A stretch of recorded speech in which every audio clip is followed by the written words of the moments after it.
Good evening students. तो मेरे पास आज आए थे कुछ क्वेश्चंस 10th क्लास के हैं, 10.2 के 10.2 के कुछ क्वेश्चंस हैं। तो ये है मेरे पास क्वेश्चन नंबर 5। क्वेश्चन नंबर 5 हमें क्या कह रहा है? Prove that the perpendicular at the point of contact to the tangent to a circle passes through the centre.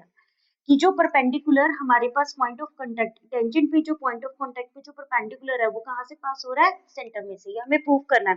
Figure हमें कोई गिवन नहीं था, सिर्फ क्वेश्चन था, तो हमने फिगर अपने आप ड्रॉ करी। हमने एक सर्कल ड्रॉ कर लिया with centre O and AB is the tangent at the point P। ठीक है, तो ये तो हमने कर लिया। नेक्स्ट हमने एक और इसमें पोजीशन ली है कि PQ is perpendicular to the tangent AB। PQ is perpendicular to the tangent AB but Q is not passing through O। मतलब O and Q are two separate points। एक हमने कंस्ट्रक्शन की इसमें, ये हमने ज्वाइन कर दिया OP को।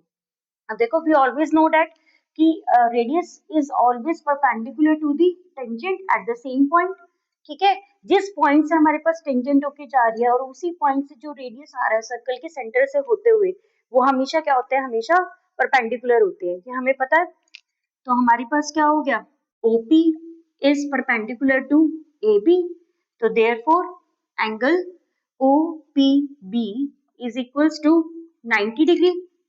ठीक है, and also angle QPB is equals to 90 degree. ये कैसे हुआ है? कंस्ट्रक्शन के थ्रू, क्योंकि ये हमने लेट किया, दैट इज बाय कंस्ट्रक्शन। यानी इससे हमें क्या रिजल्ट निकल के आता है कि OPB is equals to angle QPB, but this is not possible। Why? देखो, QPB is a part of the angle OPB। ये कभी भी पॉसिबल हो ही नहीं सकता। एंगल का कोई पार्ट कभी होल के हमारे पास इक्वल हो ही नहीं सकता। A part can never be equal to its whole. ठीक है, 1/2 क्या 1 के इक्वल हो सकता है? नेवर। ठीक है, 1/2 इज अ पार्ट ऑफ 1, तो वो 1 के इक्वल कैसे हो जाएगा? सिमिलरली QPB हमारे पास पार्ट है एंगल OPB का, तो वो कभी भी इक्वल नहीं हो सकते। ठीक है, but this is not possible as a part can never be equal to its whole. ठीक है, तो जो हमने सपोज किया था वो हमारे पास रॉन्ग है कि PQ is perpendicular to the point AB। ठीक है, ये हमारा जो हमने पार्ट सपोज किया था ये रॉन्ग है। तो ये चीज प्रूफ होती है कि सेंटर से सिर्फ एक ही लाइन ऐसी जाती है जो पॉइंट ऑफ कांटेक्ट पे जाती है टेंजेंट के, और वो आपस में क्या होती है? परपेंडिकुलर। ठीक है, तो आप लिख दोगे so it contradicts the position. यहाँ डायरेक्ट भी लिख सकते हो आप, वरना पूरी स्टेटमेंट चाहो स्टेटमेंट लिख सकते हो, हैंस प्रूव्ड। ठीक है, वरना आप ये पूरी स्टेटमेंट लिखना चाहते हो तो पूरी स्टेटमेंट लिख सकते हो, hence the perpendicular at the point of contact to the tangent to a circle passes through the centre. I hope आपको समझ आ गया हो। छोटा सा क्वेश्चन है, छोटा सा कंसेप्ट है। Okay, going to the next question. Students, हमारा नेक्स्ट क्वेश्चन है 10.2 का ही क्वेश्चन नंबर 11। क्वेश्चन हमें क्या कह रहा है कि ABCD एक पैरेललोग्राम दिया हुआ है और जो एक सर्कल को सर्कमस्क्राइब कर रहा है, तो हमें प्रूव करना है कि ABCD इज अ रोम्बस। तो गिवन में क्या है कि ABCD is a parallelogram. To prove क्या कर रहे हैं हम? ABCD is a rhombus. तो हमें पता है, देखो एक बहुत इजी सी सिंपल सी थ्योरम है हमारे पास कि टेंजेंट्स जो सेम पॉइंट से ड्रॉ होती हैं वो हमेशा इक्वल होती है लेंथ में। जैसे A is the same point और AS और AP A से ही जा रही है, तो ये दोनों हमारे पास क्या होंगी? इक्वल इन लेंथ होंगी। ठीक है, so AS is equals to AP। ठीक है, ये होगी इक्वेशन 1।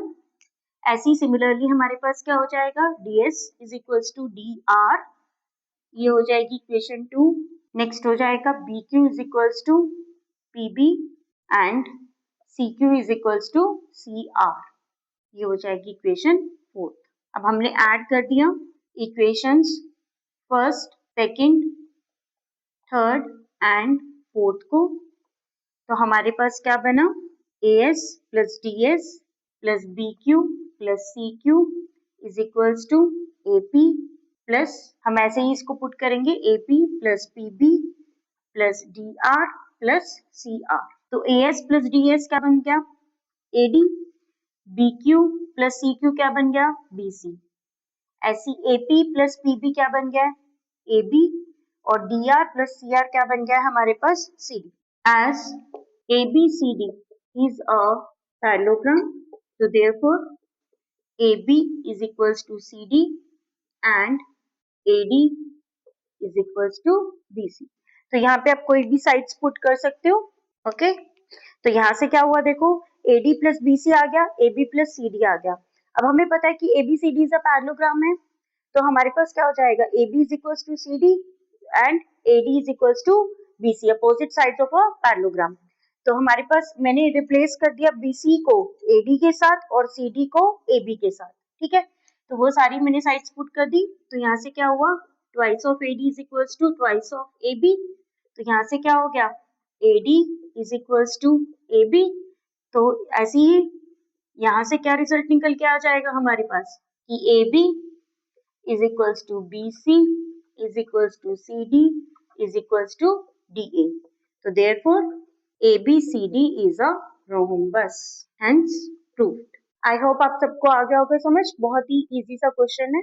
सो फ्रेंड्स, हमारा नेक्स्ट क्वेश्चन है 10.2 का क्वेश्चन नंबर 13। ये क्वेश्चन ऐसे कुछ कह रहा है हमें कि एक क्वाड्रिलेटरल है, this is a quadrilateral only, okay, ABCD is a quadrilateral which is circumscribing a circle. तो इसकी जो क्वाड्रिलेटरल की जो अपोजिट साइड्स होंगी वो सेंटर पे हमेशा सप्लीमेंट्री एंगल्स सबटेंड करती हैं। तो यानी हमें क्या प्रूव करना है, अपोजिट साइड्स क्या है, AD और BC, और ये कौन सा एंगल बना रही है सेंटर पे, AOD और BOC। तो हमें प्रूव करना है कि sum of angle AOD plus angle BOC is equals to 180 degree. Similarly angle AOB plus angle COD is equals to 180 degree.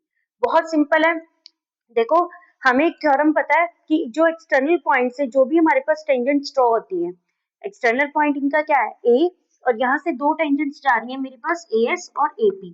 Centre पे ये जो एंगल बनाती है, सेंटर पे ये दो एंगल बना रही है 1 और 2, तो ये एंगल आपस में हमारे पास क्या होते हैं, इक्वल होते हैं। तो इस थ्योरम का अप्लाई करते हैं हमारे पास क्या हो जाएगा, angle 1 is equals to angle 2, angle 3 is equals to angle 4, angle 5 is equals to angle 6 and angle 7 is equals to angle 8। हमें पता है कि इन सारे एंगल्स का सम कंप्लीट एंगल बना रहे हैं, तो क्या होगा 360 degree. Angle 1 plus angle 2 plus angle 3 plus angle 4 plus angle 5 plus angle 6 plus angle 7 plus angle 8 is equals to 360 degree complete angle form कर रहे हैं।